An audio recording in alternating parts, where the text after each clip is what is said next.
Check, check, check. Mic check, 1, 2. Audio check, 1, 2. Hello, hello. Welcome, welcome. Welcome. Mic check. Hello. Welcome. Check, check. Is that good? Microphone check. Mic check.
Ladies and gentlemen, please find your seats. Lunch service will begin shortly.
Ladies and gentlemen, please take your seats. Our program is about to begin.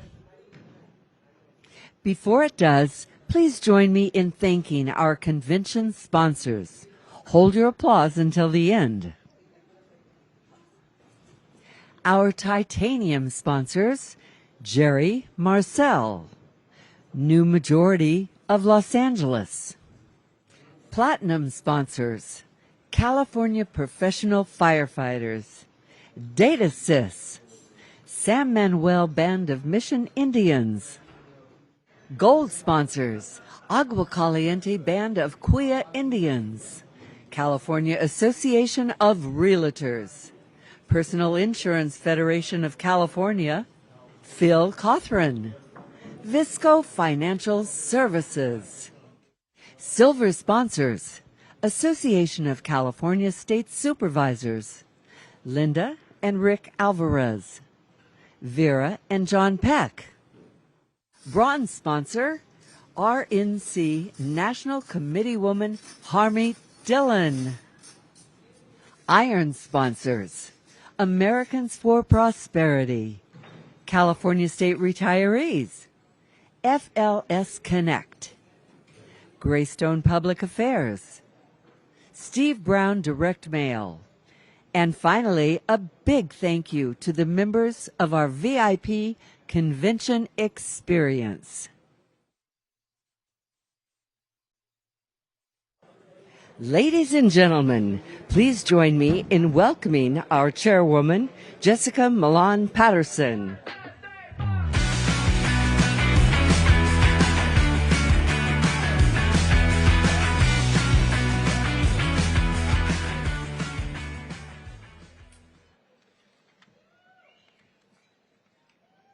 Thank you. Before we begin, please, everybody, could you stand? We have our Pledge of Allegiance and our invocation. First, I'd like to welcome up Deacon Mario Guerra to lead us in the prayer.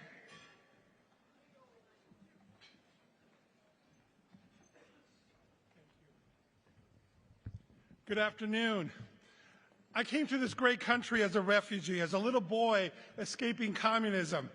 We came with nothing but faith and the courage of my parents, and I learned at an early age that true strength lies in a person's determination. I learned that dreams can create your future. This country allowed me to work hard, become the two-time former mayor of the great city of Downey, a city that literally sent man to the moon. It allowed me to build one of the largest firms in the country in my field, serve as a police chaplain for over 20 years, and serve today as a civilian aide to the Secretary of the Army, serving my third presidential administration and fourth Army Secretary. I thank God daily for what this country represents.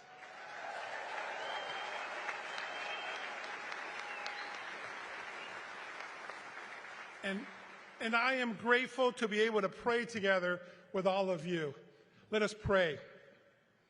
Heavenly Father, we gather here today in your name, united in our shared commitment to the principles and values that define us.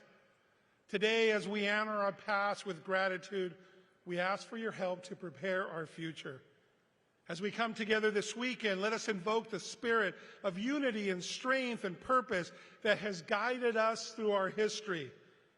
In this moment, let us reflect on the responsibility we bear as stewards of your great nation and the immense potentials that lie within each and one of us.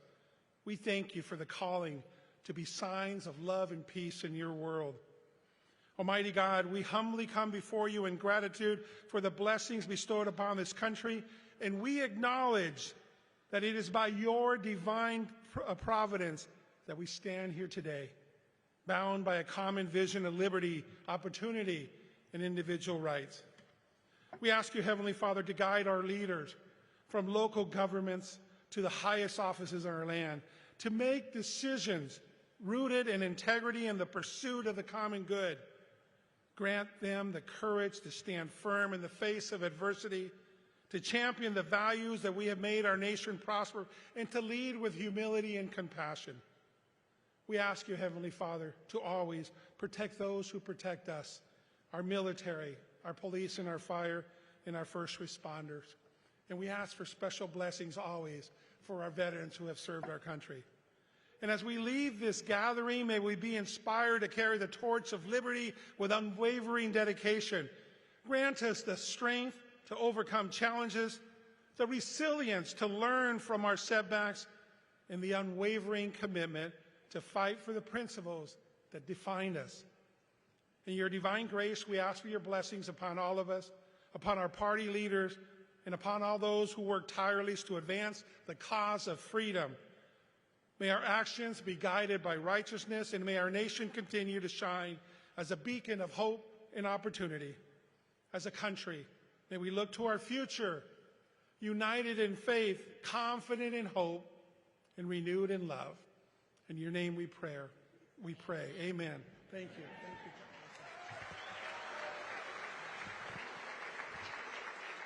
I love it when the invocation gets applause. Thank you, Mario. Please remain standing as Walt Allen leads us in the Pledge of Allegiance.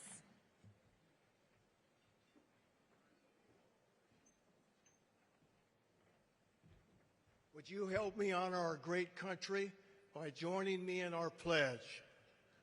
Put your right hand over your heart. Veterans and active duty personnel, you can salute. Ready? Begin. I pledge allegiance to the flag of the United States of America and to the republic for which it stands, one nation, under God, indivisible, with liberty and justice for all. Thank you. Please take your seats.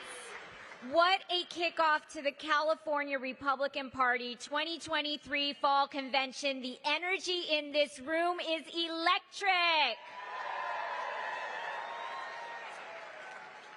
I am proud to be here this weekend with so many Republicans that are gearing up for the 2024 elections.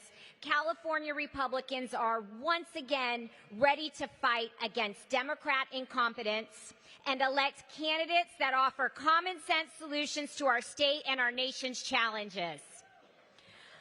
I am honored to introduce this afternoon's speaker, President Donald J. Trump, the 45th President of the United States.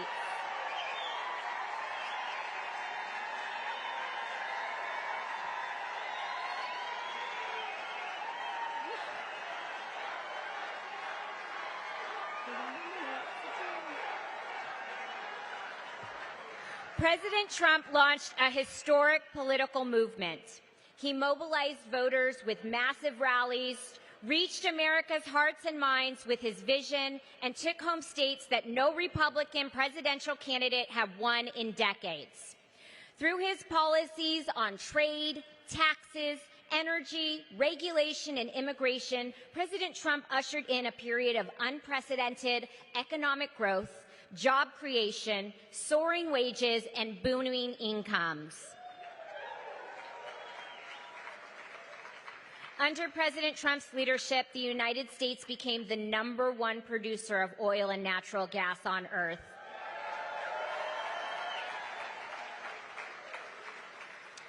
And achieved American energy independence. He ushered in historically low costs for oil, gas, diesel, and electricity to consumers and business. We remember the day that Joe Biden took office. Gas in California was $3.36 per gallon. Today, Californians are paying $6.08 a gallon. President Trump produced a booming economic recovery and a record low unemployment for African Americans, Hispanic Americans, Asian Americans, and women. Most recently, he also won the Senior Club Championship at Bedminster, shooting around a 67. At this time, I'd like to have you all direct your attention to the screens.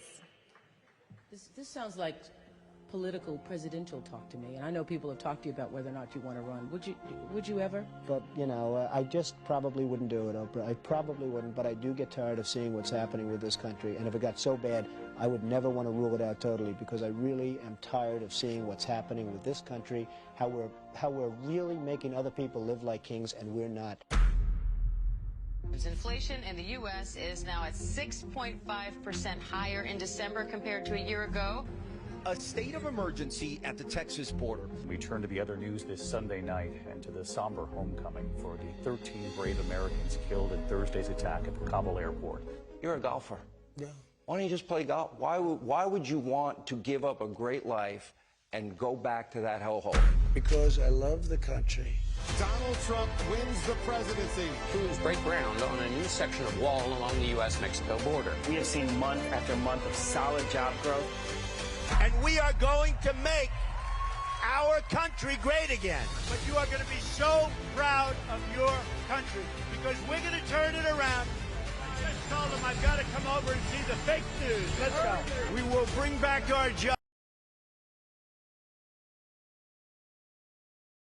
Challenge can match the heart and fight and spirit of America. I will fight for you with every breath in my body, and I will never, ever let you down. My fellow Americans, our movement is far from over.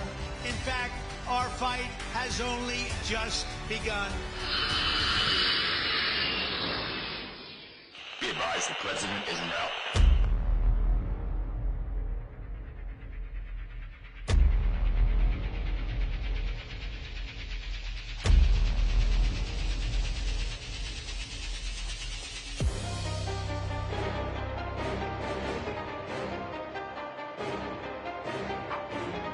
Ladies and gentlemen, please welcome the next president of the United States, President Donald J. Trump. And I'm proud to be an American, where at least I know I'm free.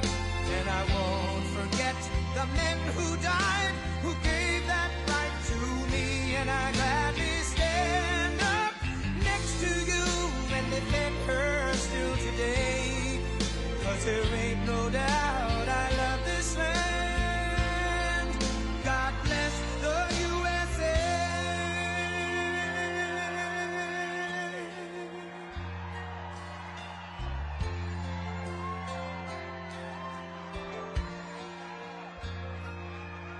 From the lakes of Minnesota to the hills of Tennessee, across the plains of Texas, from sea to shining sea, from Detroit down to Houston and New York to LA, where there's pride in every American heart, and it's time we stand and say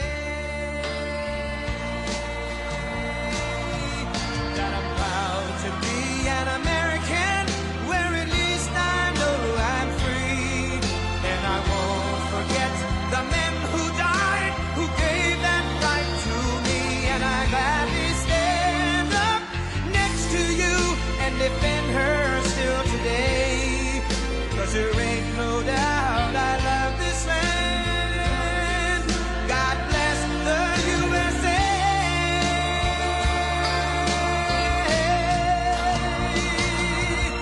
And I'm proud to be an American, where at least I know I'm free.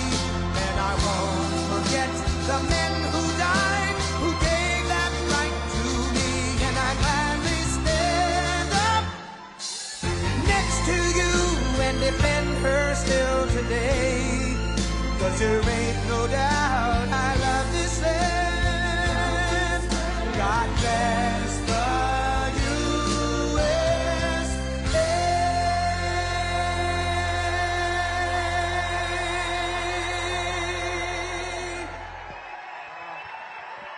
What a crowd. Thank you.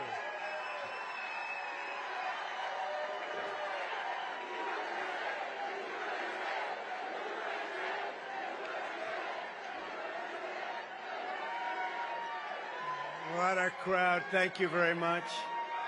Thank you very much. Thank you.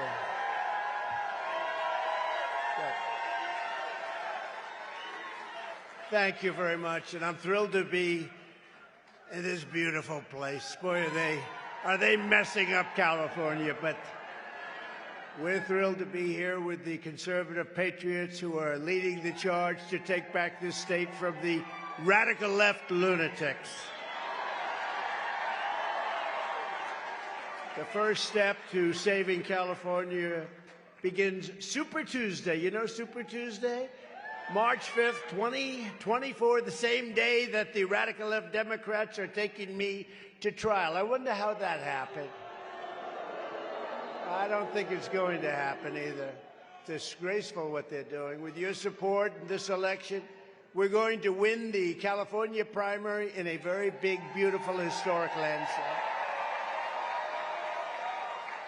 And you know, most candidates will get up and then we're going to win California. Well, I'll tell you what, I'll say it a little bit differently, because we would win California in a general election if they didn't have a rigged voting system where they send out 22 million ballots. Think of that, all mail-in ballots, 22 million ballots. People getting 5 ballots, 6 ballots. Nobody knows where they're going, who they're going to, who signs them, who delivers them, and who the hell counts them. Nobody knows. We would win. You should see the crowds of people outside. You wouldn't believe it. It makes you look like small-timers, okay? Now, if anybody would like to give up your seat for some of the people outside, we will do that. Would anybody raise your hand?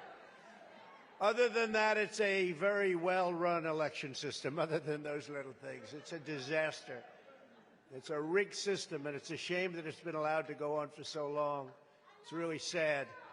Every time I come here, we have the biggest crowds, and then I'm told automatically that if you're a Republican running for president, you'll lose by 5 to 10 points. We don't lose by 5 to 10. Maybe some others would, but we're not going to lose by 5. We're going to win. We would win. I don't believe it when they say it, but the state is rigged. It's a rigged election. It's a horrible thing, and we have to turn it back. This is a state that the right Republican can win, and I think actually win easily.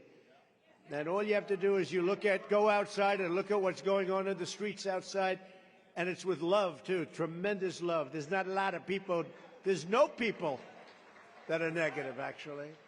No way we lose this state in a real election. If this was a real election, there's no way. If we had a real election with the real polling booths, if you had real polling, you don't have any polling booths. You have people signing something, dropping it in a mail, then who the hell knows what happens after that? It's ridiculous. But if we had polling booths, same-day voting, voter ID, and no mail-in ballots other than for those who are legitimately very sick or in faraway military, we would win this state by a lot. And I don't know why more people aren't bringing that up and talking about it, because it's really something you have to do, but we're going to get it done when we win the big one, because we're leading by a lot. We're going to go over some polls, if you'd like to.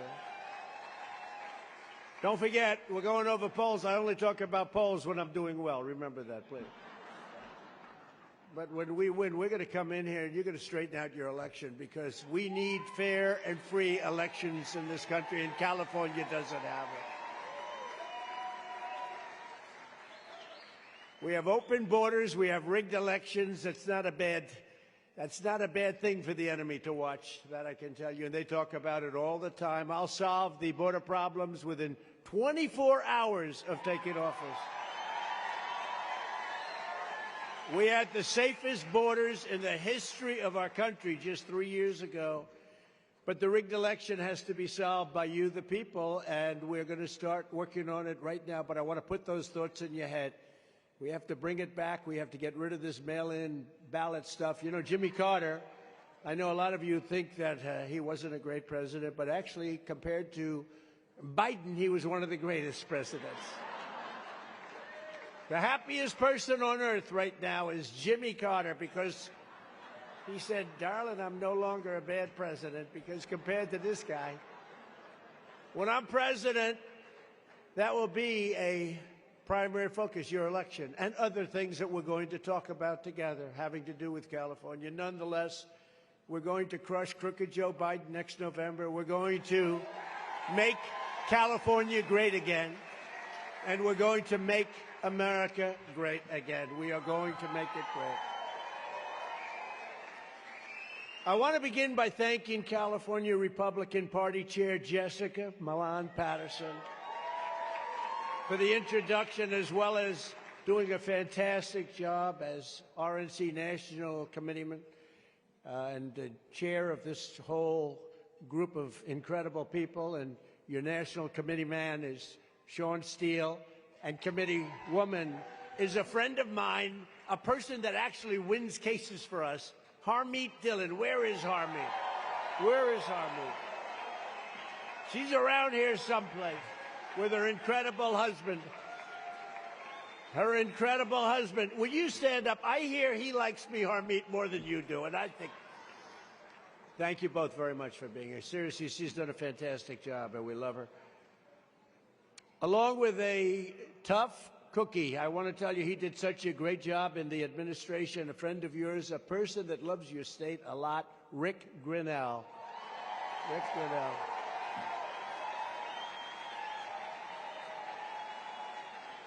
And a fantastic, thank you, Rick, great job. Tough guy. This guy's tough.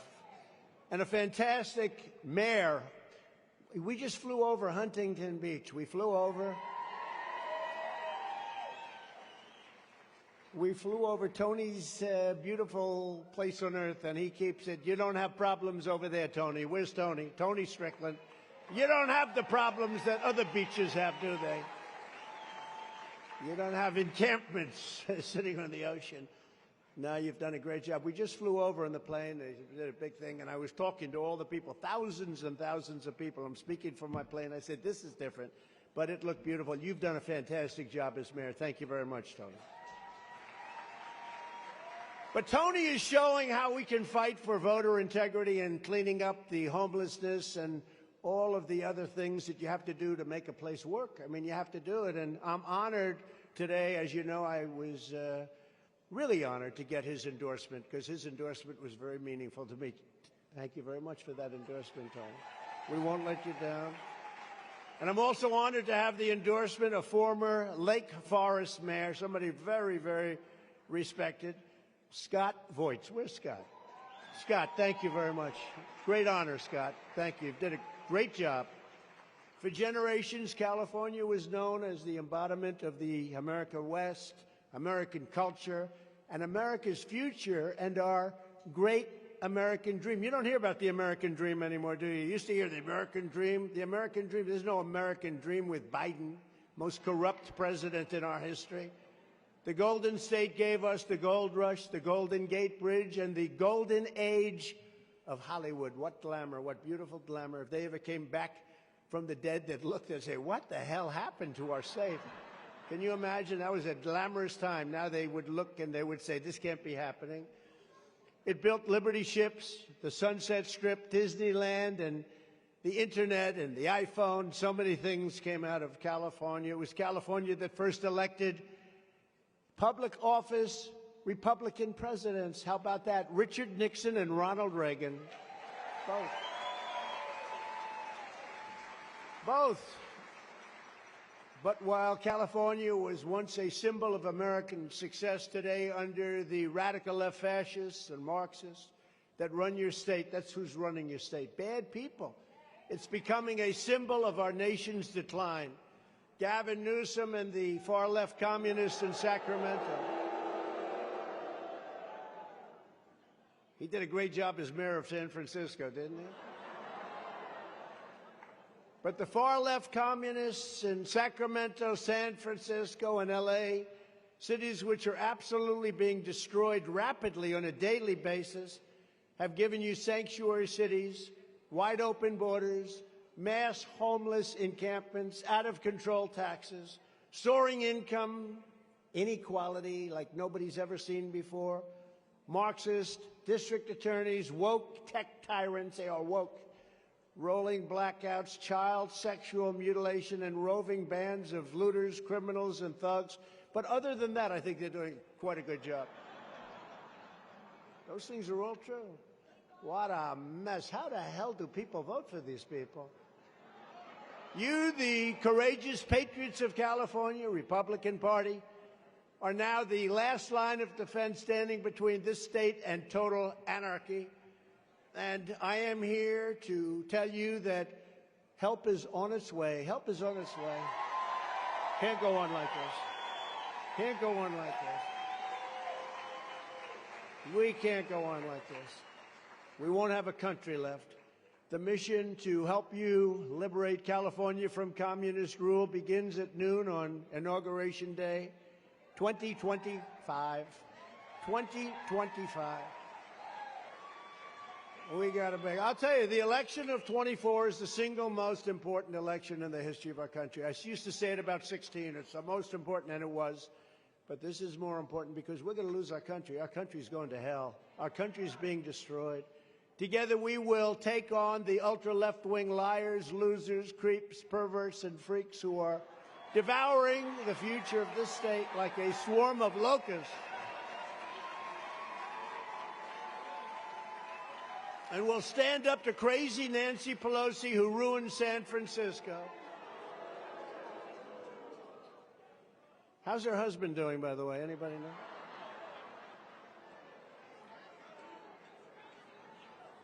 And she's against building a wall at our border, even though she has a wall around her house, which obviously didn't do a very good job. But then you have Kamala Harris. She's great. Gavin Newsom, who's a really... I mean, I watched him the other night with Sean Hannity trying to say that California is wonderful. It's not wonderful. We all know it. It was wonderful. It could be wonderful again, but right now it's really a mess. Maxine Waters, very nice woman, very, very. How come she can say things so violently? You will go in and attack them in a restaurant. You'll do this, that. Nothing happens. If I say peacefully and patriotically, oh, there's an insurrection going on here. Maxine Waters, if I ever spoke like her, it would be the electric chair times 15 for me. The man who fell in love with a Chinese spy that they wouldn't take off their top committee, most important committee, Eric Swalwell. What a loser. And then you have, of course, my favorite, Shifty Adam Schiff, Pencil Neck. He's known for one thing, the world's smallest neck. You ever see? I call him Pencil Neck. If you touched him, his neck would break. And we will defeat their corrupt California political machine. No, Shifty Schiff is really, I mean, he is a sick person, that guy. Looks like he won't be your next senator anymore because he'll have somebody else put in and then he won't be able to run. Purgatory! Ah, that's too bad. I don't know that he would have won anyway, but now he probably won't be able to run, and he won't run against certain people because he wants to be politically correct, except when it comes to doing numbers on Republicans and keeping it going and hurting our country. But it would look to me like he won't be there, but he's a disaster, that guy. They're all disaster. Crazy Nancy is a total disaster. She's nuts. Remember her with the beauty parlor, walking through the beauty parlor? Nobody else is to have their hair done. Then you have her. I don't know what happened to the owner of the beauty. You know, she's a big MAGA person. How about that? Think Nancy was thrilled when she learned that the owner of that beauty parlor, where they taped her walking through with the hair and the whole thing, everyone else is like home, using suds on the hair like I do. But I'm the only candidate who will do what it takes to get this job done. And remember, we have to get rid of mail-in ballots. We have to do it.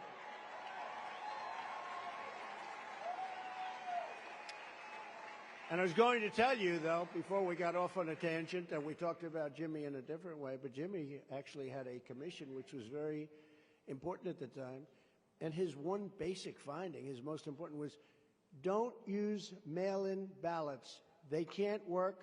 They will be corrupt. You'll have corrupted elections and lots of other things. But basically, it was a mail-in ballot statement after many months of him and some of the other senior Democrats. They literally came to a conclusion. You can't use mail-in ballots. So what do? We're always trying to expand them. You know, in France, they use mail-in ballots, and they found they were so corrupt that they gave them up, and they recently had an election, 36 million people, 36 million voted. By 10 o'clock in the evening, you had a winner, you had a loser, and it was over. And nobody complained. They went to all paper with little ID. You ever see what it is to get into the Democrat convention? They had the Democrat, I call it the Democrat. You know, they like to call it the Democratic because it sounds better.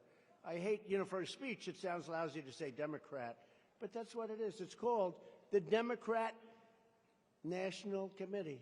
I don't know why they don't change the name, but they always say, don't ever say that because it doesn't read well, but I say Democrat because it does sound bad, frankly. But did you ever see what you have to wear to get into their national convention prior to the presidential election for the primaries and all? You have to wear a thing, the largest sign I've ever seen. It looks like you're trying to sell groceries in a shop that's 2 blocks. It's like here. It's got your picture, it's got your fingerprints, it's got everything. They probably put Social Security numbers on. They put everything on. But for voting, you can't have anything. There's only one reason they don't want voter ID, because they want to cheat. That's the only reason.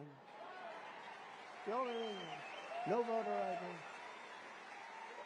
You have ID on every credit card. You have it on everything. But and you know the people of the Democrat Party, it's 87% think that you should have voter ID. It's only the leaders, because their policies are so bad that they couldn't get elected. I mean, who's going to get elected with open borders, a woke military, high interest rates, high taxes, a country that's not respected anywhere in the world? We've totally lost our place in the world. Pretty soon we're going to lose our dollar as currency. It's the worst thing. That'll be worse than losing any war. They are so bad. And now I'm hearing the northern border is a problem. How about that one? The northern border. It's actually becoming less, because the southern border is so bad they can say, you know, with me, they were trying because they couldn't get into it. We had the safest border in history. The safest border in history 3 years ago. All this guy had to do is go to the beach. Now, he's going to the beach all the time now. He's got a consultant. I don't know, Harmeet, if you know his consultant. He's got a consultant who thinks he looks good in a bathing suit, I guess. And he's at the beach every day. If he would have done that, instead of destroying all of the things we did, we had the greatest stay in Mexico, a little thing called remain in Mexico. We had the greatest catch and release. We used to catch and release them in our country. Our catch and release was you catch them, release them in Mexico. And Mexico was fine with it, because if they weren't, we were going to put tariffs on their cars like you wouldn't believe. And they said, we'd love to have you do whatever you want to do, sir. Together we will reverse the decline of America, and we will end the desecration of your once great state, California. This is not a great state anymore. This is a dumping ground. You're a dumping ground. The world is being dumped into California. Prisoners, terrorists, mental patients. You have mental institutions. They say, sir, please don't use the words insane asylum, because that's, you know, that's Silence of the Lambs stuff. That's big stuff. Mental institutions, sir, is nicer. I said, no, I think I'll mention both. Mental institutions, and then times 10, insane asylum. They're all being dropped. They're all being dropped into our country. We're a dumping ground. When I was president, I got along with Gavin Newsom, but I didn't like what he was doing. Very simple. I liked him. You know, he always goes around telling me we had a very good relationship. We had a good relationship, but I didn't like what he was doing. The people of California don't have water. They pay a fortune for the water. You know, I own something in Palos Verdes. Anybody play my big, beautiful club on the ocean? I actually think it's the best golf course in California, but beautiful, with the clubhouse, everything, right on the ocean. And this is really on the ocean. I always say, I have the ocean, Pebble Beach has the bay. There's a big difference. It's true. They talk about Pebble Beach, Pebble Beach. No, no. I have the ocean, they have the bay. You know, the ocean tends to be better. Historically, oceans are better than bays. Do we agree, right? But I have to pay a fortune for water, to water the grass. I have to pay a fortune. If I told you the number, I don't even want to tell you the number. It's embarrassing. And you have so much water, and we're going to talk about that. But during that period of time, I got to know California quite a well. You know, I've owned that for a long time, and it's become a tremendous success. But the taxes that you have to pay and all of the things you have to pay, it's a very, very hard way to make a buck in the state. Very hard to do it. At one point, I was riding up a highway with a number of great congressmen, like Devin Nunes at the time, you know. He's heading up Truth Social. He left. He would have been the top guy in Congress. He wanted to do that. He's doing a phenomenal job. Is everybody on Truth, please? Better than any of them, Truth. And he's now the president and doing an unbelievable job. You know, he's the one that figured out Russia. I said, anybody that can figure out Russia can head up Truth Social. Do you agree? And he and Jim Jordan, they got the Presidential Medal of Freedom because they did such a great job. But at one point with Devin and some of his friends, congressmen, great ones, still there, we were riding up a highway and we're fighting so hard. They were fighting so hard for water rights. They actually said, could you come? We don't have any water. I said, no, I didn't know you had a drought. It's a man-made drought. You know that? Man/women. It's a women-made. I don't know. I don't think women did that, no. Women are too smart to do that. They don't create droughts. No, it's a man-made drought. Let's leave it man-made. I think women will be honored when I say that. But during the trip up the highway, I noticed massive amounts of farmland. It was all over the place, miles and miles. It was absolutely dry and dead. You could see, you know, I'm a real estate guy. I could see the soil was so beautiful, but it was just dry and absolutely dead. Except, does everyone know what I'm talking about? Except for little tiny patches where it was so beautiful, so green. It was greener than any farm I've seen. It was just beautiful.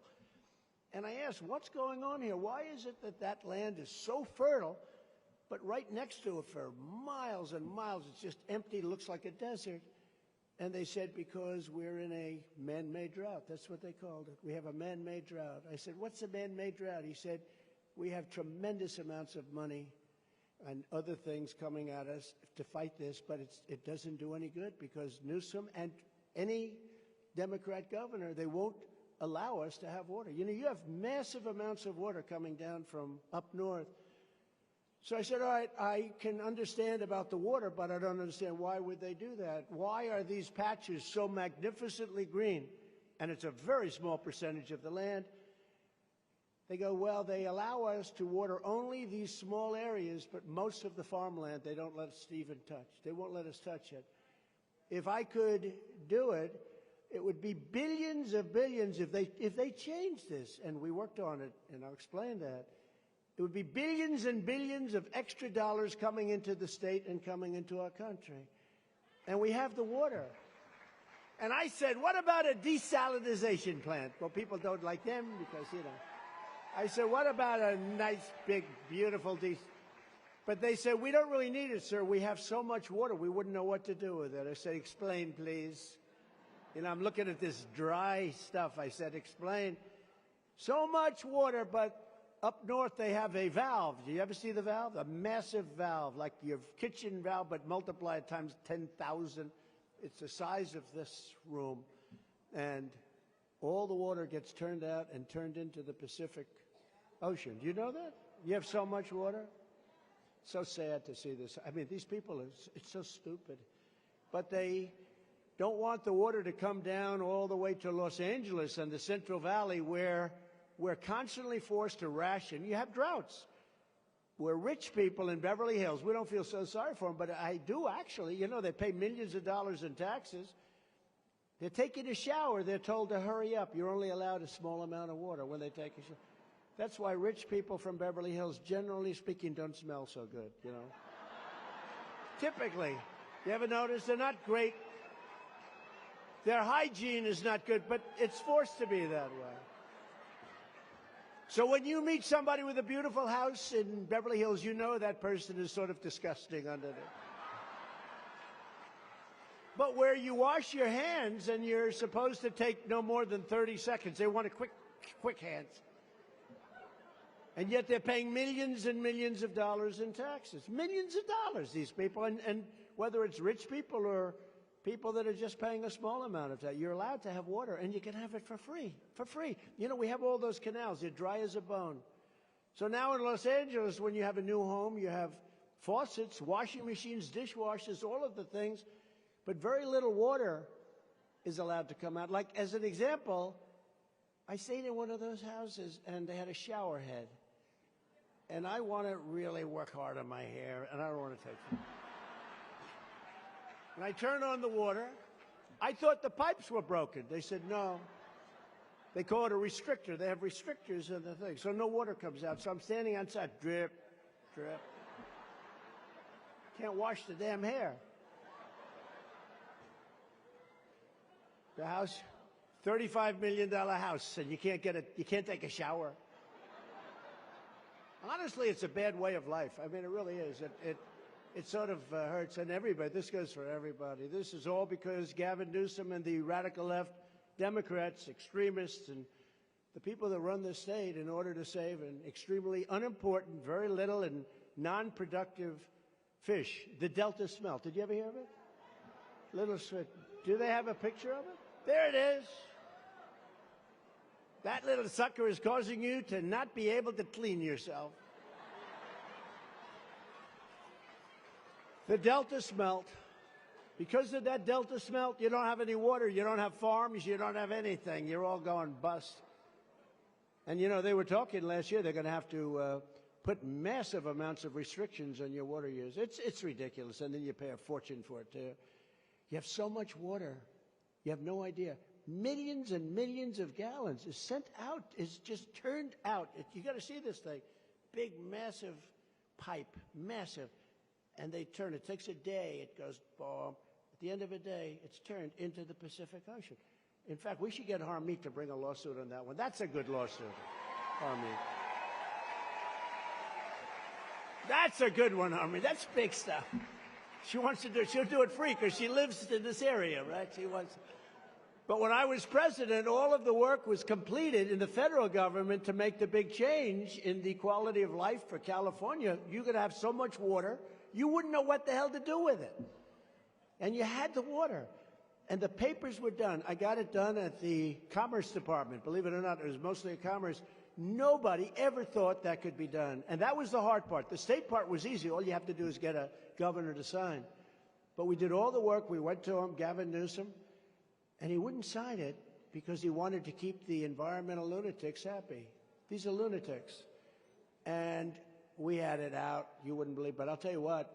Then we had COVID come in. We had a lot of things happening, and we did an incredible job. Look, we had the greatest economy in history.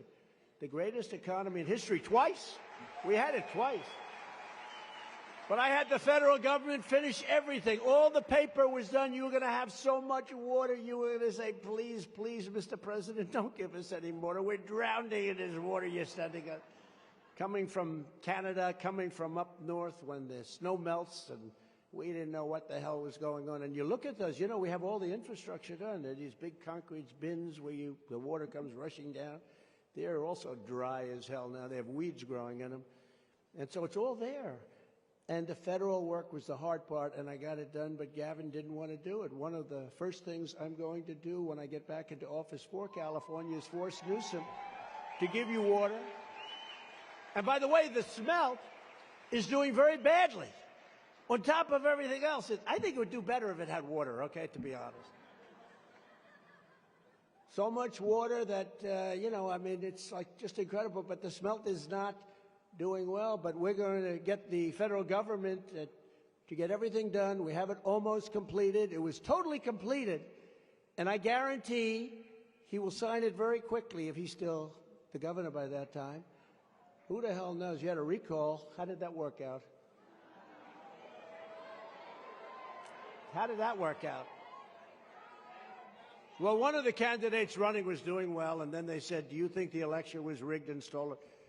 No, I don't. That was the end of his campaign. That was the end. They walked out. That was not a good thing to say, not a smart thing to say, and it wasn't truthful. I mean, the election was a disaster.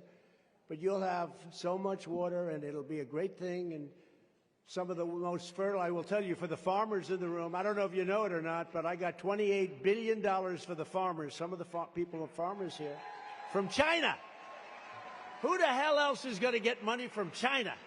Who would ask for money? I said to the Secretary of Agriculture, Sonny Perdue, I said, Sonny, because China took very big advantage of us during the Obama years, and really bad. And at the beginning of mine, I said, what's going on over here? And people would complain, and I figured it out. I said, how much damage have they caused the farmers over the last 3 or 4 years? They said, sir, about $28 billion. I say, all right, good. We're going to put a big tariff on. We took in hundreds of billions of dollars from China. Nobody knows this. We put in tariffs on their cars coming and everything.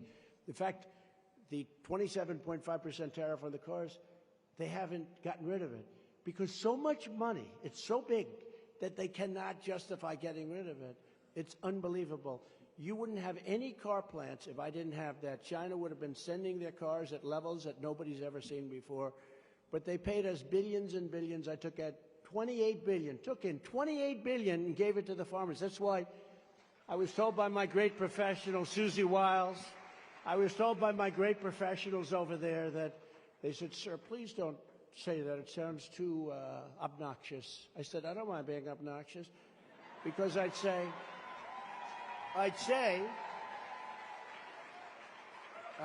very strongly, I'd say there's no way I knew I could lose Iowa, Nebraska, Wisconsin, any of the states. You have a lot of farming here. There's no way I can lose. No farmers ever voting. I gave him $28 billion from China. Nobody else would have asked for that. Could you imagine?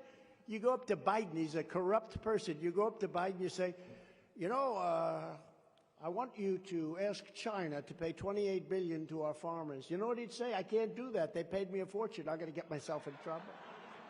They paid him a fortune. You think he can go up and ask him? They'll say, we're going to expose you. You know, he's a Manchurian candidate. That's what he is. All the currently dry canals will be brimming and used to irrigate everything, including your own homes and bathrooms and everything. You're going to be happy, and I'm going to get it done fast.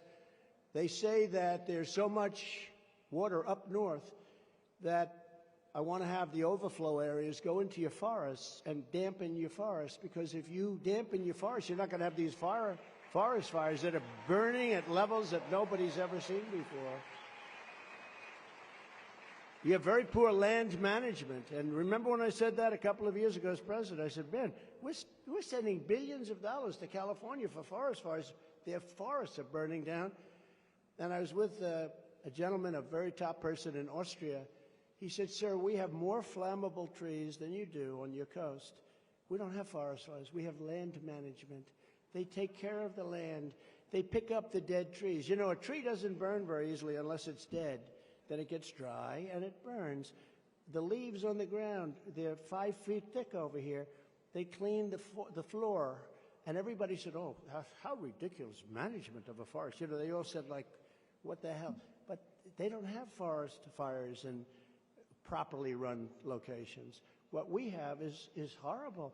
And we can actually dampen our forests with water that costs us nothing, that will come pouring down from the north. Wouldn't that be nice? If you had dampened floors, you wouldn't have forest fires. So we'll work on that too. But I couldn't convince this guy, Gavin, to do it because he's an environmental maniac, only for political reasons. You know, he's no dummy. He knows it's wrong. He knows what they're doing is wrong. I watched him the other night being interviewed by the great Sean Hannity, and I said, you know, he understands it, but he's playing a game because that's the base, I guess. But it's, you know, people say to me, are you conservative? Yes, you're conservative, sir. I said, I'm conservative. But really what I am is a person of common sense. We need borders. We need elections. We need water. We need water for places like California, for your farmers. I mean, those farms would make a fortune. You know, it's among the best land in the world, and nobody knows it. Nobody can do anything about it because of the water. So we're going to get it all done.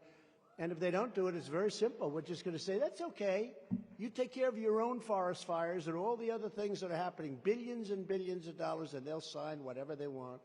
We had COVID come in, and that sort of changed our little direction for a little while. We had to do something there. We did a great job with that. You know, interestingly, when we had the COVID, we took a big hit, every country in the world did. And by the time I gave it over to these lunatics, by the time we gave it over, the most incredible thing, our stock market was higher than it was just prior to COVID coming in. Nobody can even believe it. So it was higher than it was. And what they're doing is they're really running on the fumes of Trump. They're doing a terrible job, inflation, all that. And if you really look at the numbers with the inflation, how that's destroying. You know, inflation is called a country killer. You can look at countries over the last 200 years, big inflation like we have and have had, but like we have. I don't know if you looked at your gasoline today, $6. $6. Oh, they said higher. I know. I heard $8. I didn't want to say it because I can't believe it. But you have, $8 gasoline in some parts of your area. And all over the country, gasoline's going way up. Don't forget, they kept it artificially low by taking the oil out of and the gas out of the strategic oil reserves. That's meant for wars. That's not meant to keep people's gasoline down so they can win an election. That's meant for very serious purposes. I got it filled up. Now it's at the lowest point it's ever been at. They drained it, and that was artificial. But that only lasts for a fairly short period of time. So now new records are being set like gasoline. Gavin has become crooked Joe Biden's top surrogate, I think, because he doesn't think Biden is going to make it. That's why he's doing it. He doesn't think he's going to make it, and it won't be him so easy. He's going to have a big fight. However, because there will be a lot of Democrats competing, it's going to be very interesting. But let's see. Look, some people say Biden's going to make it. Does anybody think he's going to make it to the starting gate? I mean, the guy can't find his way off of a stage. Look, here's a stage. Here's a stage. I've never seen this stupid stage before, right? I've never seen it. But if I walk left, there's a stair. And if I walk right, there's a stair. And this guy gets up. Where am I?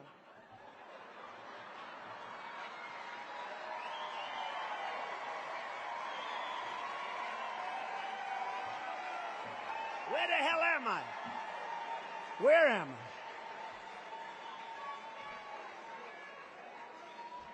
Nah, he's terrible. Terrible. You know, I'm much tougher on him than I used to be. Out of respect for the office, I was never like. He's the most corrupt president, the most incompetent president we've ever had. But when they indicted me, and then again and again and again, I was never indicted. Now I'm setting records. Al Capone was not indicted so much. Alphonse Capone. If you looked at Al Capone in the wrong way, he'd kill you. He was not indicted like me. I was never indicted. I didn't know. When they taught me at the Wharton School of Finance, they didn't talk about indictment. It's a disgrace what's happening. They've weaponized elections. They've done everything. I mean, these are very bad people. But I used to talk relatively nicely about them. I wouldn't go out of my way. I wouldn't say the things I say now. Now I'm just all in because these people are bad and they're dangerous and we have to stop them. I wouldn't say what I say now. I never did. I'd joke. I'd have a little fun with it, but I wouldn't call him. I call him the worst president in history. I call him the most corrupt president in history, and I call him the most incompetent president. Other than that, he's doing a fabulous job, I think, ladies and gentlemen. He's doing a fabulous job. Along with crooked Joe Biden, Newsom is also killing our car industry. Your cars are ridiculous, what's happening, and crushing our great automakers in Michigan, Wisconsin, Georgia, North Carolina, and South Carolina, crushing them. Under his leadership, this is Newsom, California has imposed the most ridiculous car regulations anywhere in the world with mandates to move to all-electric cars. The problem with an electric car, number one, you lose all your jobs because they're all going to be made in China and other countries. They're not going to be made here at all. I was up in the other day in Michigan, the other night. We had an incredible crowd. And they were the United Auto Workers and others, but we were sort of focused on the auto workers. I said, you got to endorse Trump because I'm going to save your industry. We're going to have a thriving car industry. This lunatic is going to destroy. He's going to go all electric. Think about all electric. And I have no problem with electric. You should be able to buy an electric car. You should buy a gas-fired car. You should buy a hybrid. You should buy whatever the hell you want. I mean, some people like electric. If you want to drive for 14 minutes to the candy store, electric is very good. But if you actually want to get into a car and drive for a few hours, You know, they're doing a couple of other ones with electric. They're going electric crazy. It doesn't work. They want all electric army tanks now. Think of this. Think. So they want to have an army tank that's electric. You can't get it recharged. It doesn't go far enough. It doesn't go strong enough. But they want to have electric. So that we go into enemy territory. We will blast the shit out of everybody. But at least we will go in with environmentally nice equipment. No, do you believe it?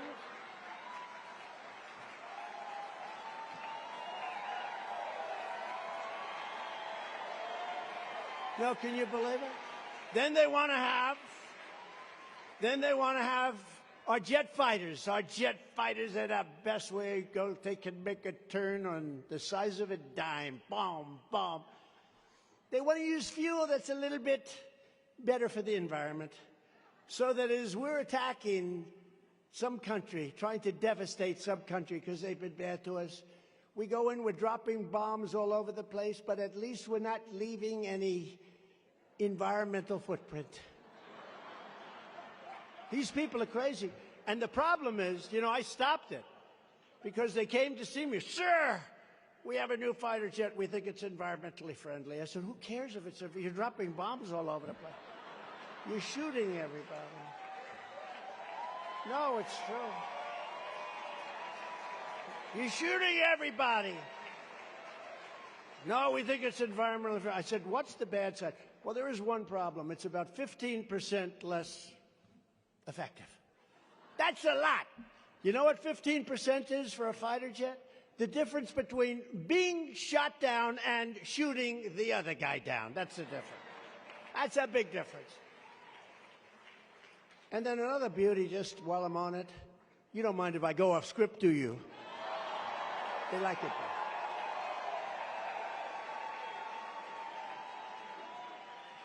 I have the greatest guys. Ross is back there and Vince, they're greatest guys.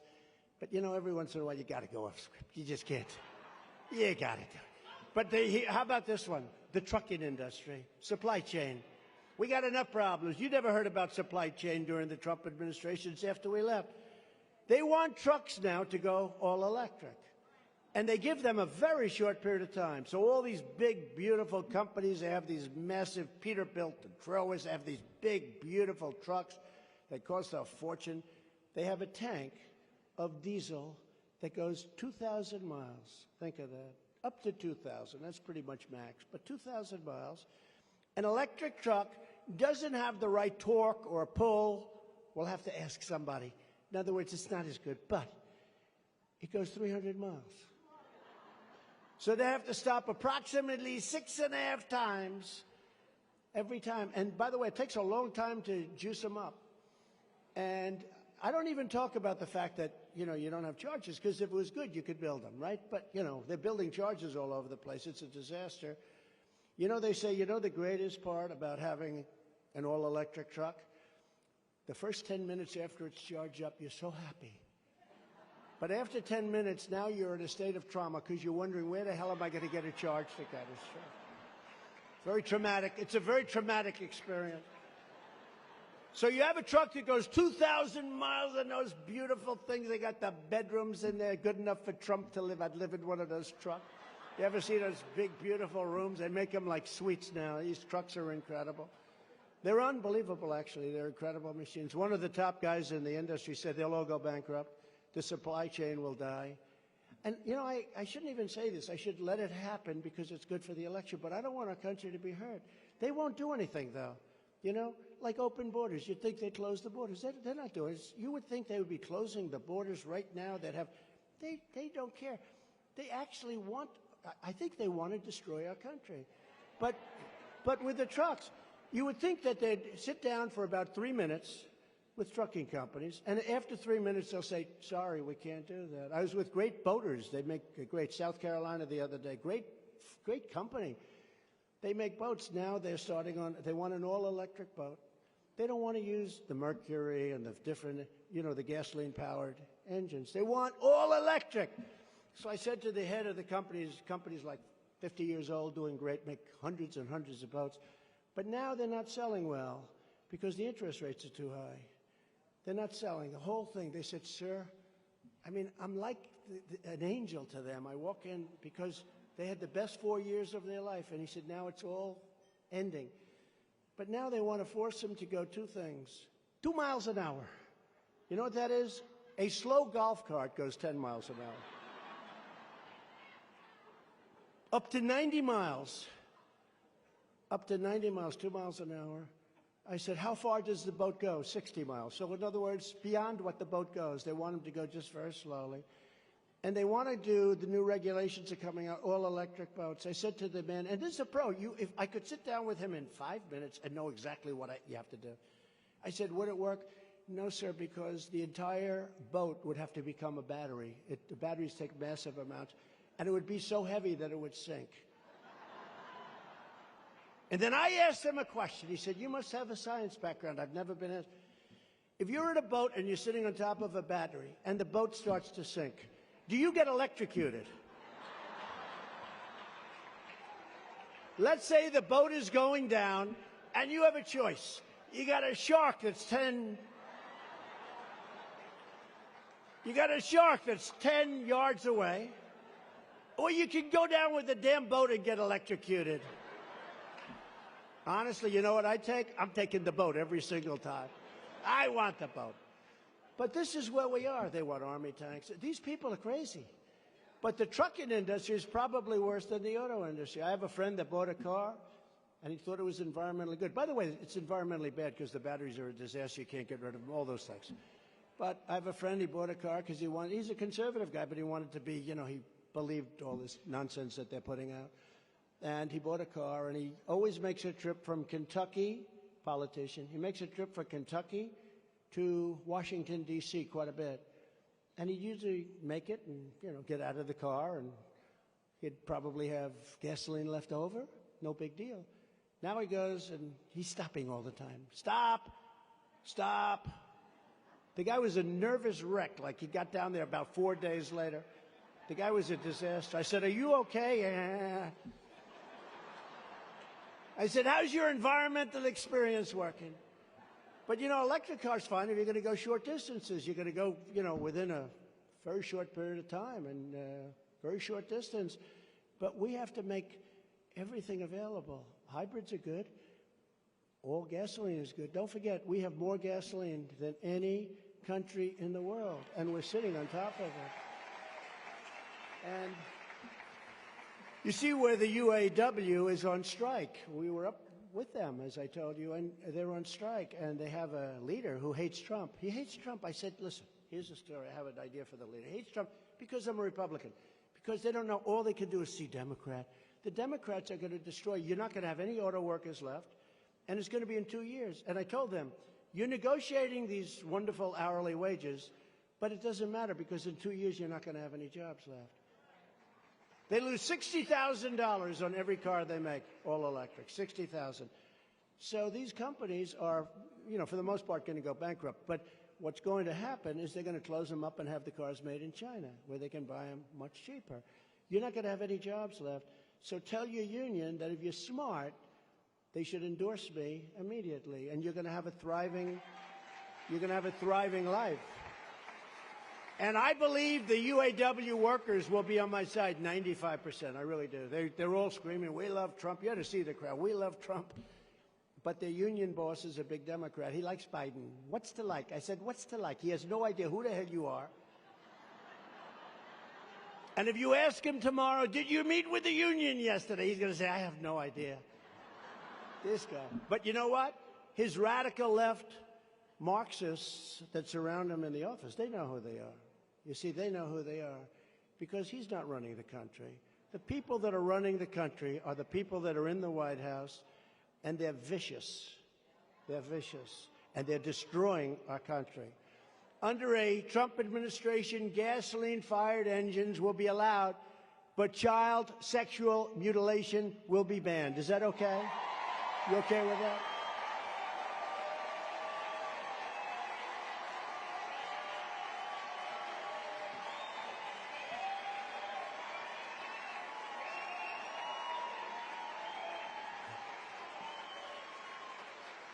And we will prosecute those involved in California's depraved new laws that strip parents of parental rights. Can you believe?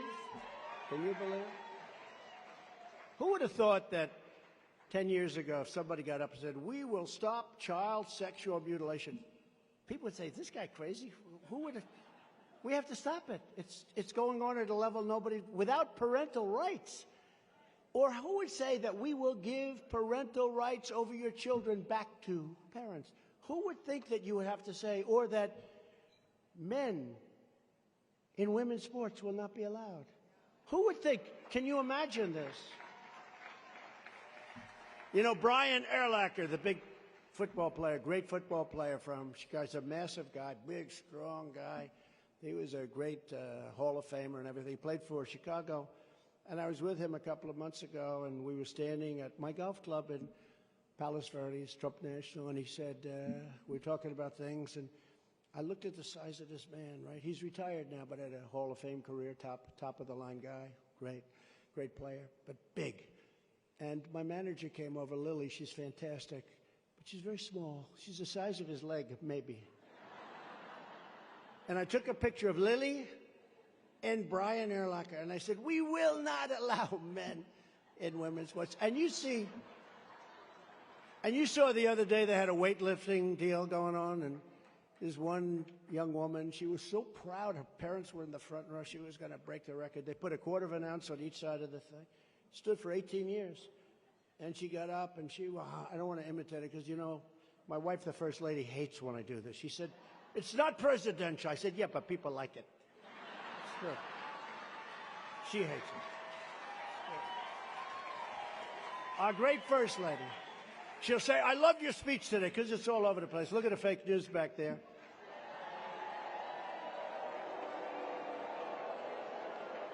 We get a lot of ratings. You know, we outdid the debates in the ratings. I made my speech to the UAW, and we got better ratings than they did. But no, she said it's not presidential. And I understand. She has two things, that, and she doesn't like when I dance a little bit to the music I dance. That's not. And I say, I have a problem. Everybody wants it. They're screaming, dance, dance. But our great First Lady, and she doesn't like when I talk about the swimmer either, but maybe I'll do it because this is a little bit, you know, this is a special group. So these are Republicans that have been screwed for years in California. You deserve a little entertainment, right? You deserve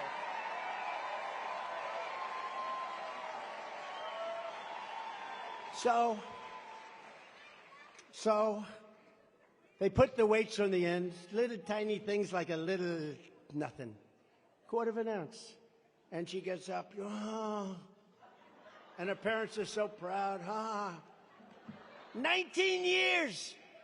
She's almost, Boom, couldn't do it. Then this guy who recently transitioned, he gets over the weights, looks at him. They said, have you lifted before? No, I really haven't. She was a world champion, right? I haven't lifted too much, a little bit. I did it recreationally. Oh, good. So he gets over the same weights.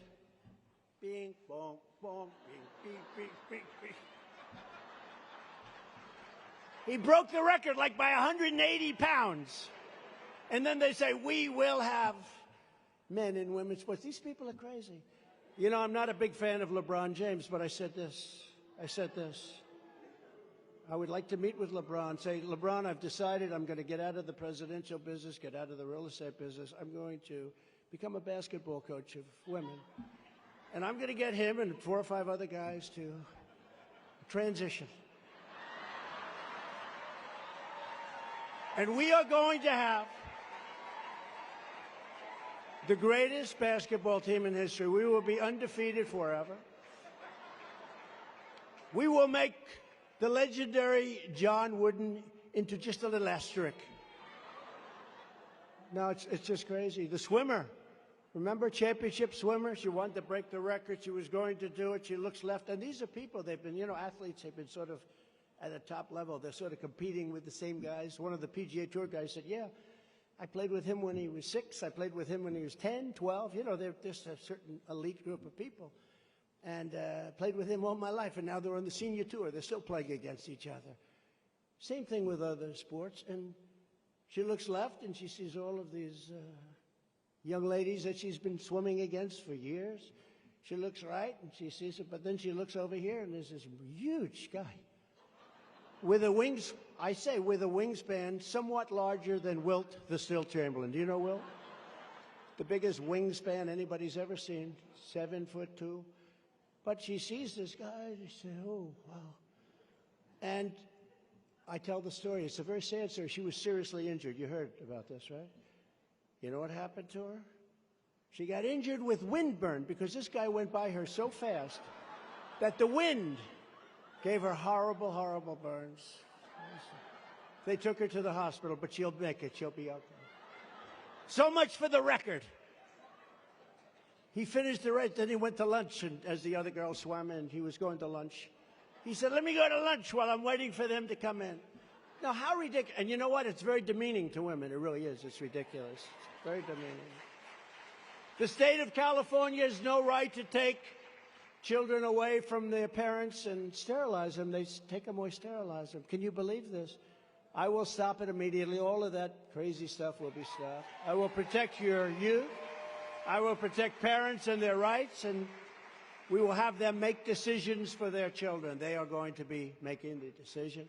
I will protect our country, and we will restore public safety to our community.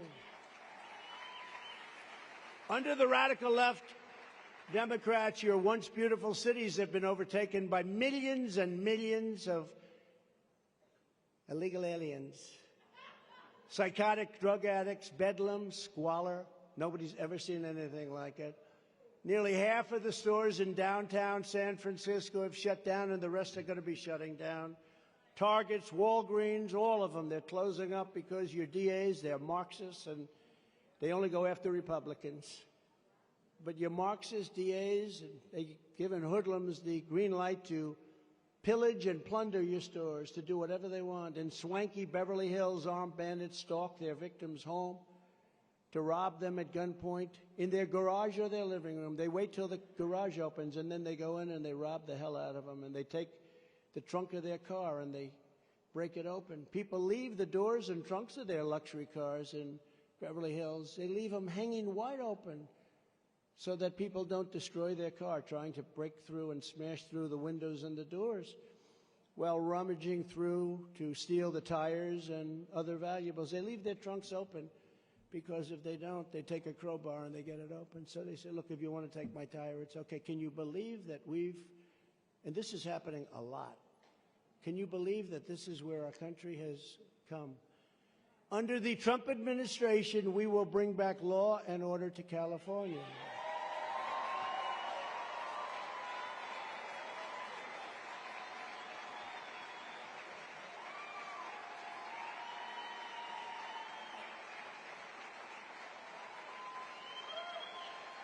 To stop the far-left prosecutors who are deliberately destroying our civilization and our culture, I will direct a completely overhauled DOJ to investigate every radical DA and AG in America for their illegal, racist, and reverse enforcement of the law.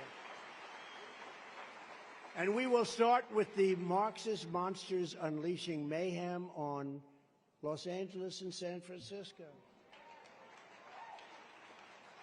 In places where there is a true breakdown, and don't forget, when we were in office, we had a period of time, short period of time, where they were attacking Washington. Nobody likes to talk about this, and they were trying to rip down our statues.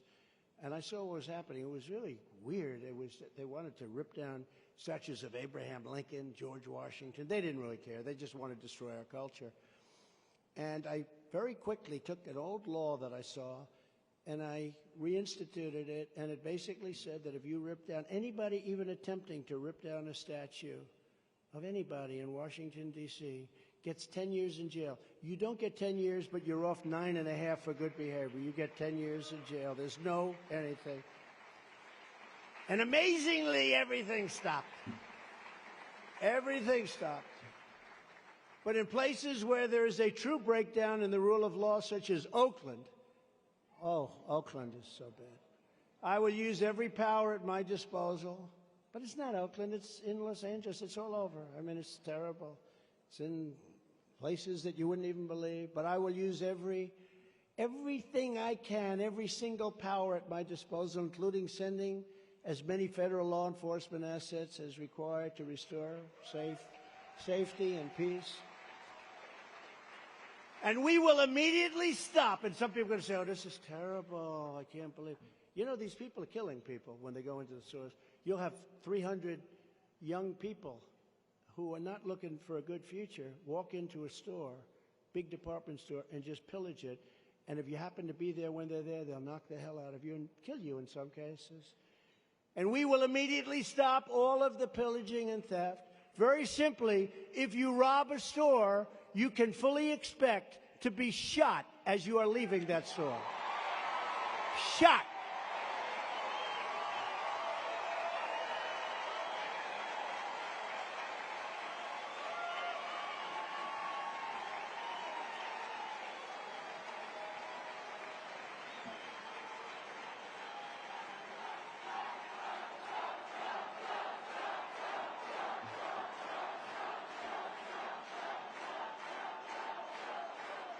And everything will immediately stop. You won't have any more of that. And you know our law enforcement is great, but they're not allowed to do anything. They're told to stand by, stand back, don't touch, don't touch. They watch hundreds of kids walk out with television sets, and if they do anything, they lose their family, they lose their house, they lose their pension, they get fired. We have the greatest law enforcement in the world. They know exactly what to do, but they're not allowed to do it by incompetent politicians.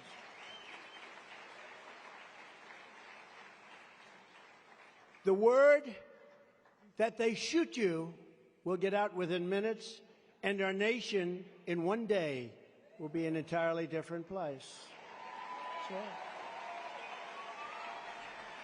there must be retribution for theft and destruction and the ruination of our country. This is a phenomenon all over the world. People are watching this. This doesn't happen anywhere else. But we've taken away law enforcement. We've taken away their dignity. We have the greatest people. One of the most important things, maybe the most important thing, being a police officer, being somebody that's protecting us, and they're not allowed to do their job, and they want to do their job. Border Patrol, Brandon Judd, all these guys, Tom Homan, a great border person. These people know exactly what to do. They know exactly what to do, and they'll do it. But with the inner cities or just the cities, it's no longer inner cities. This is happening in areas that nobody believes. These kids walk out with televisions, and not kids, some are men, and a lot of it's organized now, where they actually go and take everything out of the store, and then you see this guy selling stuff 5 miles away or selling it from behind cars. It's a horrible thing when the police are allowed to do their job, and that means, in some cases, shoot them. This will stop immediately. Our police are amazing. And it puts our police at great danger. But retribution on our take a look. Retribution on our politicians and political opponents who are leading in campaigns by lots. Oh, we are beating them badly. That's what that has to stop.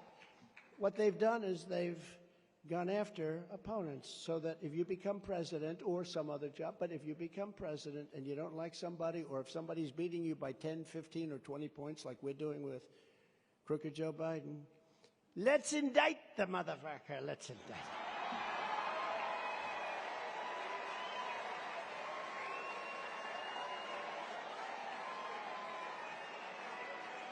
Then I have to call up Harmeet Dillon. And I say, Harmeet, will you get me the hell out of trouble, please? Can you believe it, right? Harmeet, did you ever see anything like what's going on? I got indicted 4 times. I set a record. It's a record. Most indictments in the shortest period of time. Who is it? Trump. Trump. What the hell did he do? More than half of the unsheltered homeless people in America live in communist-run California. Think of that. As president, I will use all available powers to take the homeless, drug-addicted, and severely deranged and get them off your streets so that law-abiding citizens can once again enjoy the parks and public spaces for which they're paying a lot of money in taxes. With all of the money we will save by ending mass illegal immigration, if you look at it, we will have a gigantic surplus to get our homeless population the treatment they so clearly need. Now, many of the people will never be made better. These are people that in many cases are in such bad shape, they'll never be made better, seriously addicted, and lots of other things happen when that happens. But we also, don't forget, we're taking in the world's population. We're taking in the mental patients from all over the world. You have mental institutions that are empty right now in South America and many other places all over Africa, where they're bringing these people to the United States, having them walk into our country, and we're living with them. Some of these people are very dangerous.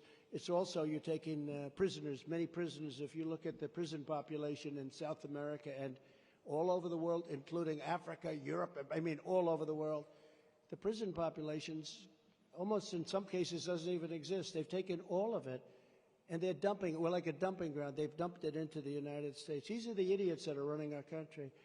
So it makes a really bad situation much worse. But we're going to have the largest deportation operation in the history of our country. You can't do this. Nobody can sustain this. Nobody. We will rapidly rebuild the most secure border in the United States, just as we had 3 years ago. 3 years ago, we had the strongest border in the history of the United States. I built almost 500 miles of wall. I watched this loser, Chris Christie. He built 50 miles. No. You know what they say? If there's a 2x4 lifting, laying in the, and it's rotted, rusted, but it was there for 50 years, but it's not, they call that a renovation, so therefore they don't give me credit. We take the 2x4, we throw it away, we build a beautiful, exactly what, the wall we built is exactly what Border Patrol wanted. We actually had mountain climbers. You wouldn't believe how talented these people are. They could scoot up that with 100 pounds of drugs on their back. It's amazing. The panels on top, they're decline. They're called decline panels. They make it very hard to climb over. Everything is done for a reason. And they're steel. They wanted them to be steel with concrete inside and then rebar, hardened concrete and rebar. We did everything just as we should. We built almost 500 miles. We had another 200 miles that we would have built. We already achieved our objective. And I had to deal with guys like Mitch McConnell and Paul Rhino. Do you know Paul Rhino? Paul Ryan. We had to deal with Paul Ryan, Mitch McConnell, all these guys, and it was brutal. So what I did is I said, the hell with it. This is an invasion of our country. I'm taking the money out of the military, and we did. Military was great. It's an invasion. But we built almost 500 miles. Then I said, let's build some more, because what happened is you'd have other areas that you wouldn't see then, and all of a sudden they were become open, and became paths, and we were ready to do that. It was all ordered. And the election was rigged, and then these guys come in, and they took that stuff, and they actually brought it away, and now they're trying to sell it for 2 cents on the dollar. Can you even believe it? It was all ready to be installed. And that's when I first believed that they actually want to have open borders, and nobody can explain it. They don't need the votes because they cheat. They cheat so well, they don't need the votes. So, everyone says, oh, they're doing it for the votes. No, they don't do it for the votes because they cheat so much that it's a lot easier. I'll also use Title 42 to end the child trafficking crisis by returning all trafficked children to their families in their home countries immediately.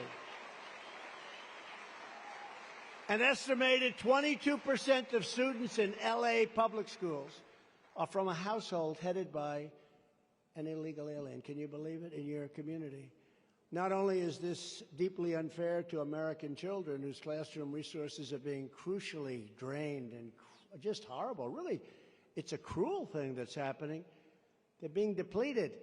But it's turned many of your schools into war zones and dangerous gang members from MS-13. Your children are going to school with gang members from MS-13. Tell your children not to get into any fights with them if you don't mind. Okay, I want your children to be around. These are tough people, tough kids. But you know who's tougher? ICE. But ICE doesn't get the credit. ICE, what they have to go through. A lot of gang members, MS-13 gang members, are in Long Island for some reason. That's where they go. They love Long Island. And they killed, not so long ago, 2 beautiful 16-year-old girls walking to school, and they sliced them up with a knife because a gun is too fast. And they made them suffer greatly. Both dead, both killed. And ICE will go in, and they call them PACs. not like a political pack, slightly tougher. And they will go in and they will go into that pack and they'll start swinging. I have a few friends here. They're pretty tough guys, a couple of them. They won't do this work, I will tell you. But ICE says that they're incredible patriots. They don't get any credit. We took them out by the thousands and thousands. We took MS-13 out of our country. Thousands and thousands. And when I first got into office, I was told very strongly, that you cannot bring them back to their country, El Salvador, Honduras, Guatemala, and others, that they put planes on the runway so our planes couldn't land. They blocked up all the bus routes. And they said Obama gave up because for years he tried, but he couldn't get them back, so they wouldn't even bother. They just let them stay in our country and kill people. And I said, really, how much money do we pay those three principal countries? They said, sir, we pay them $750 million a year for economic development. You know who the economic development is for? The head of the country, that's who it's for. They live very, very nicely in nice, beautiful chateaus. So we give them $750. I said, tell them, effective immediately, they're not getting any money. The following morning, early in the morning, I get a call from all three, not simultaneously, like separate, like 1, 2, 8 o'clock, 1, 2, 3. The three presidents, sir, we understand there's some difficulty. Are you having a problem?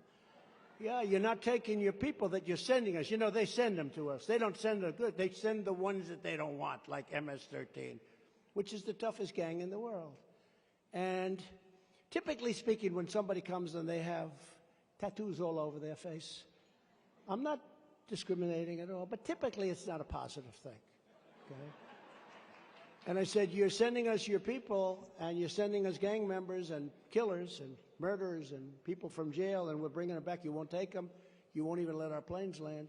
Sir, we would like to apologize for that. We didn't realize they're only doing it for about 7 years, right? We will be glad to take them back, sir. When is our money starting again, sir? And so I made a deal, and I still haven't given them the money, you know. I just held it back. What the damage they've done is so bad. But now Biden wants to give them $4 billion, I read the other day. $4 billion for what? You know what it does? It makes them stronger in the sense of not economic development, but they steal more and the gang members get more. It's so corrupt. This whole thing is so corrupt. What we do is so crazy. It's so crazy. But we brought the MS-13 gang members and killers out by the thousands and thousands and brought them back into their countries. I will invoke the Alien Enemies Act, which is very powerful to remove. I mean, we're going to remove all known suspected gang members, drug dealers, and cartel members from the United States of America, ending the scourge of illegal alien gang violence forever. We're going to get them the hell out of our country. We don't want them in our country. This is just the start of what we will do to save California. And you got to remember, our story's on water.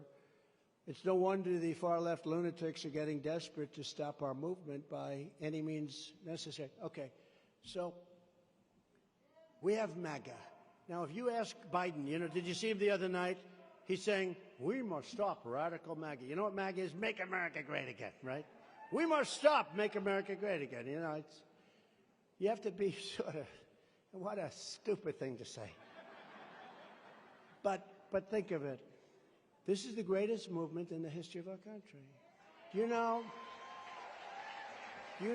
that politicians for years, if they ran in New Hampshire or Iowa, if they ran in South Carolina, early states, any state, and if they came in like second, third, fourth, they would have a great career as a political pundit. They would be celebrated. Pat Buchanan was a great guy, actually, but he came in, you know, did well in New Hampshire, just did well. Didn't win it, but did well.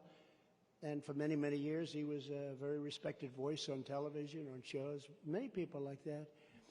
We won 42 states. Think of this. We didn't come in second, third, fifth, ninth. We won 42 states. And then we won 50 states. And then we had an election that was incredible. And we won in 2016. And then we had a much better election, much, much better. We did much better in 2020. We got millions more votes. But we had a rigged election. I was told by the best pollsters, Fabrizio was great, Tony Fabrizio, McLaughlin, great. Those two, they told me, sir, if you got 63 million votes, you can't be beaten. We got almost 75 million votes that they report. That's what they report. because it's much higher than that. The most any sitting president has ever gotten. And at 3 o'clock in the morning, they said, oh, at 10 o'clock we had it made. At 3 o'clock, we just found lots of ballots, lots of ballots. That's all they know how to do is cheat on elections. And frankly, they have to do that because their policies are no good. Their policies are no good. Open borders, high taxes. As you know, crooked Joe Biden and his radical left thugs have weaponized law enforcement to arrest their really leading opponent. It happens to be me. Do you mind if I mention that? On fake and phony charges. They're fake charges. She knows better than anybody they are. This high-level election interference, and it's happening. This is what it is. It's called election interference. Try and destroy a man so that he can't get elected. And don't worry about the indictment or the subpoenas, because after the election, nobody cares. If I weren't running, I'd right now be, I could be very happy, but I like this better because we're making our country great. We're helping people, much more important. But it's all happening for a single reason, because I'm the only candidate that they don't want to run against. You know, they're people of great misinformation or disinformation, very similar meanings. I go both. Misinformation, disinformation, very close. They always say the opposite. So they say, we want to run against Trump. We want to run. If I'm leading, they want to run against Trump. They don't want to run against me. I mean, these polls are so incredible that are coming out. They don't want to run. They want to run against anybody but me. They'll take the sanctimonious in about 2 seconds. But they say, we want to run against Trump. In last week's big ABC Washington Post poll, I'm leading by 10 points against Biden.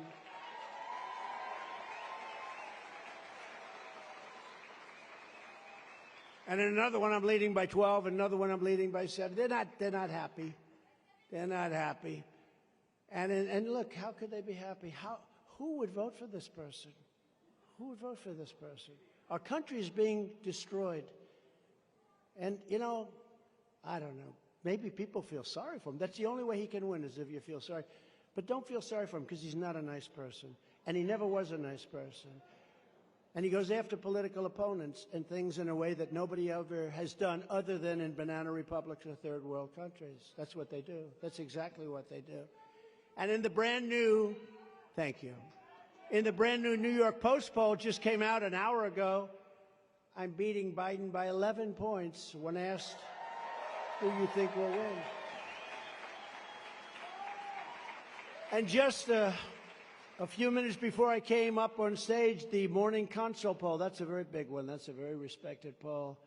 I'm at 63%, and Ron DeSanctimonious is at 12%. And the others are way lower. And in New Hampshire, DeSanctimonious has now fallen into 5th place. Oh, have I done a number on that guy? Have we done a number on him? Guy had no chance of getting elected governor. He came to see me, little tears in his eyes. He came to see me. Sir, I need your help. What do you need my help for? I didn't even know him that well, but he was one of about 100 congressmen that would talk about impeachment hoax number 1 and impeachment hoax number 2 on television. So I saw him a little bit. I need your help, sir. I'm not winning in Florida. He was losing by like 30 points or more. He was getting killed. It was over for him, with the primary taking place in a short period of time. And I said, Ron, if I were George Washington and Abraham Lincoln combined and I came back from the dead and I endorsed you, I don't think it would matter. You're gone, man. He said, sir, you're very popular in Florida. You know, I got 1.2 million more votes than him. You keep hearing how many votes. I got 1.2 million votes than him. And I'm the one that turned Florida red, not him. He didn't turn Florida red. They all go on my fumes. But I said, if you do that, then I said, look, you know, I didn't know the Secretary of Agriculture. His name is Adam Putnam, nice guy. But he was leading by numbers that were like, not as much as I'm leading these guys by, but he was leading by big numbers. It was over. They were already measuring the carpet in the State House. They were going to have the most beautiful carpet you've ever seen in the mansion, as they call it. But I said, all right, Ron, let's do it. And I did it. And this guy went up like a rocket ship. I've never seen anything like it. He was dead. In other words, without me, he was dead. And then they asked him, and then I helped him get through the general election.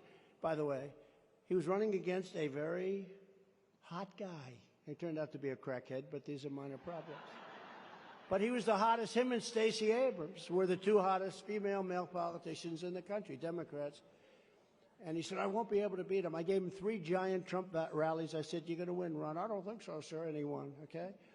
Then 4 years later, they said, will you run against the president? He said, I have no comment. I said, no comment. That means that guy's running. That means he's running. And I started hitting him very early. Harmeet said, don't please, sir. He's a Republican. Don't hit him. He's a Republican, sir. I said, I don't give a damn if he's a Republican. Got to hit him. He's a Republican, Harmeet. He's a Republican. I don't care what the hell he is. And I hit him hard, and he's crashing like a bird that's seriously wounded in flight.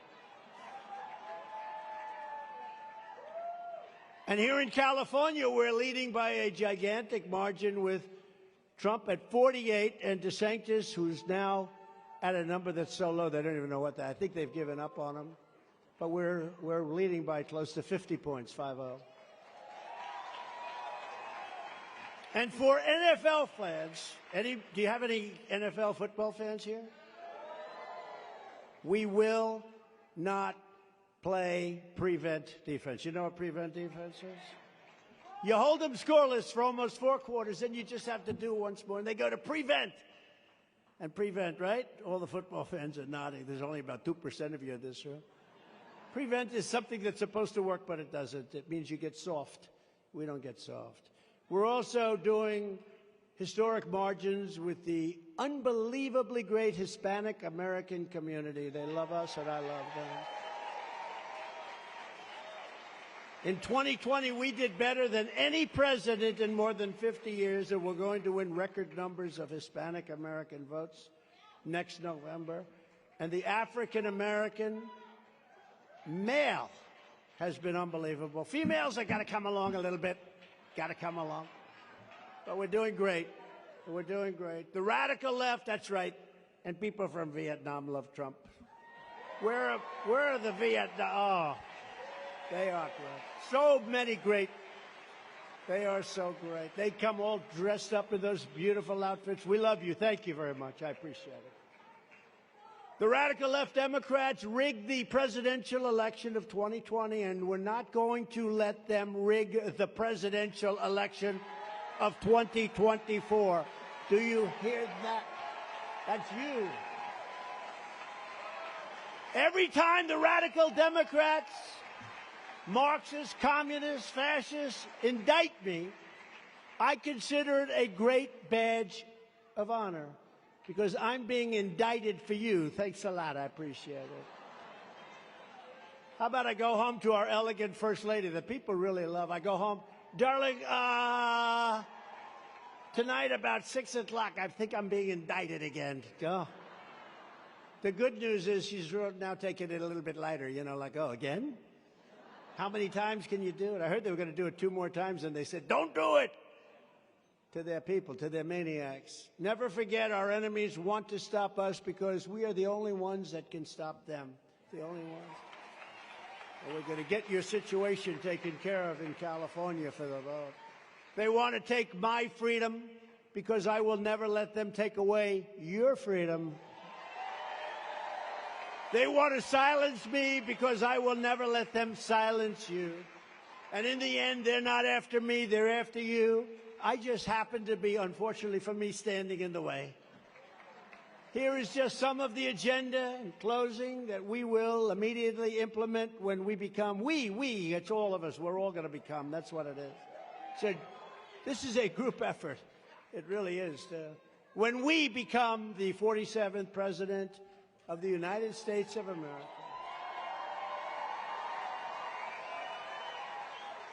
I will totally obliterate the deep state we were starting. We knocked out Comey and all these guys. It is deeper than anyone ever thought, but we got rid of a lot of bad ones. Comey, got rid of him. Oh, sir, why did you fire him?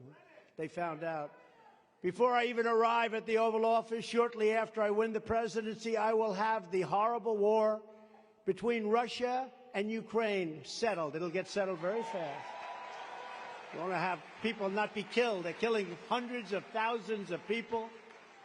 Horrible. Would have never started if I were president. So many things. You wouldn't have had inflation. You wouldn't have had the war of Ukraine.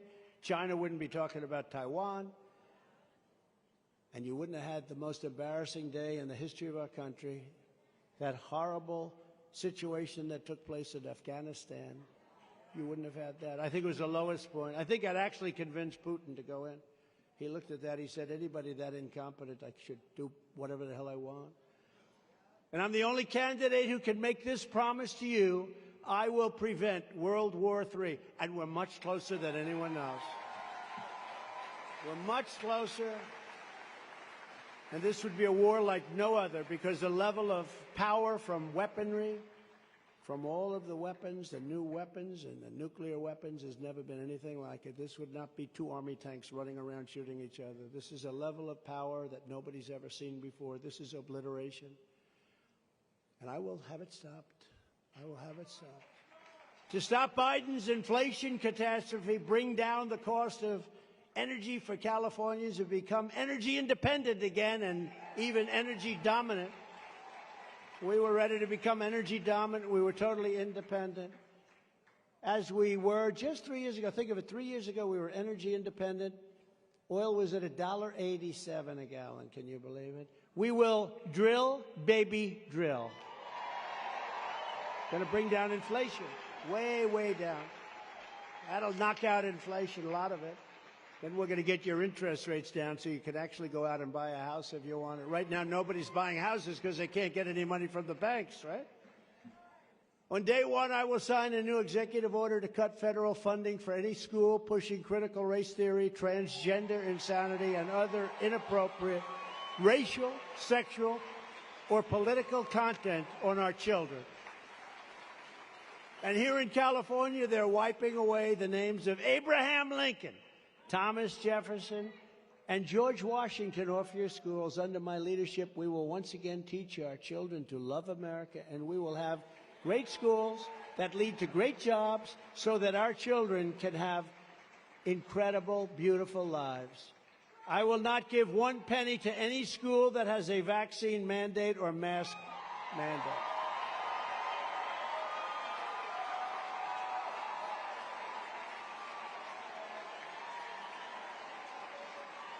No mandates. You want it, you can have it, but no mandates. As I said, very importantly, I will keep men out of women's sports. We will do that.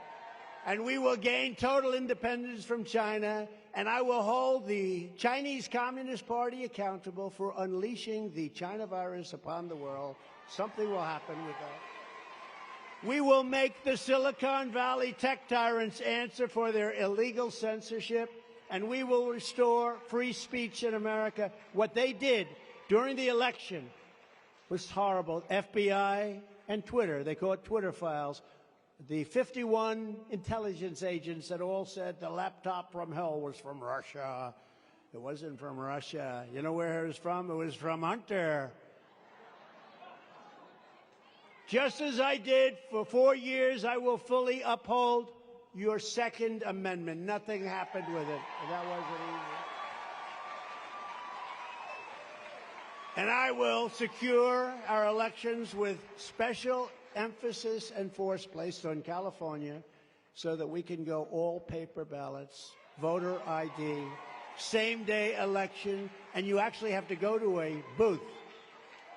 But until then, Republicans must win, and we must compete. We have to compete. We have to win this election. If we don't win this election, we're not going to have a country left anymore. So, in conclusion, this is what we must do to restore our country to greatness. The USA is a mess. Our economy is crashing. Inflation is out of control. China, Russia, Iran, and North Korea have formed together as a menacing and destructive coalition, and a very dangerous one at that. Our currency is crashing and will no longer be the world standard, which will be our greatest defeat in over 200 years. If that happens, we will revert to a status that you wouldn't believe how low we will be. It won't happen with me, not even a chance. Just like Russia would never have invaded Ukraine, and China would not be even thinking about raiding Taiwan, and we would have left Afghanistan with dignity and strength and pride instead of our greatest embarrassment in history. We would have kept Bagram, the big air base, biggest air base in the world. We would have kept it not because of Afghanistan, but because Bagram is 1 hour away from where China makes its nuclear weapons. And we left, in the dark of night, we left the lights on and we left the dogs behind. For those people that love dogs, they always say, did they take the dogs? No. And if you probably know anything about the Taliban, they're not big into the world of dogs, so you can imagine. If you took the 5 worst presidents in the history of the United States and added them up, they would not have done near the destruction to our country as crooked Joe Biden and the Biden administration have done. We are a failing nation. We are a nation in decline. And now these radical left lunatics want to interfere with our elections by using law enforcement. It's totally corrupt, and we won't let it happen. That's why you must show up to vote in the California primary on Super Tuesday, March 5th. March 5th, that's your first one. And we'll get to November. Get every Republican you know and bring them out for Team Trump. And we're a team. We're all a team together. Remember what I said. MAGA, Make America Great Again. America first. This is the greatest political institution ever in the history of our country. There's never been a movement like this. Newt Gingrich, who's a great guy, said last night, it's a phenomenon the likes of which has never happened in our country before. Look at the crowds. Forget about this crowd. Look outside. Thousands and thousands of people knowing they can't get in, and they come anyway. 2024 is our final battle. With you at my side, 2022. It's all a battle. If you want to know the truth, stand up. Let me see. Stand up. Whoa. Thank you. Thank you, Dad. It's all a battle. But 2024 is our great battle. We have to win. If we don't win that battle, we will not have a country anymore, in my opinion. With you at my side, we will demolish the deep state. We will expel the warmongers from our government. We'll get them in. These people that want wars in every places that nobody ever heard of. We lose our youth. We lose our money. And they don't even want us in their territory. We will drive out the globalists. We will cast out the communists, Marxists, and fascists. We will throw off the sick political class that hates our country. We will rout the fake news media. We will evict crooked Joe Biden from the White House. And we will finish the job once and for all.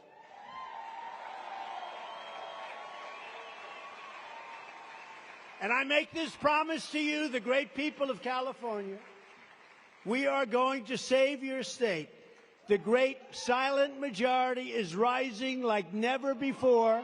And under our leadership, the forgotten men and women will be forgotten no longer. With your help, your love, and your vote, we will put America first, and we will make America great again. Thank you, California. God bless you all.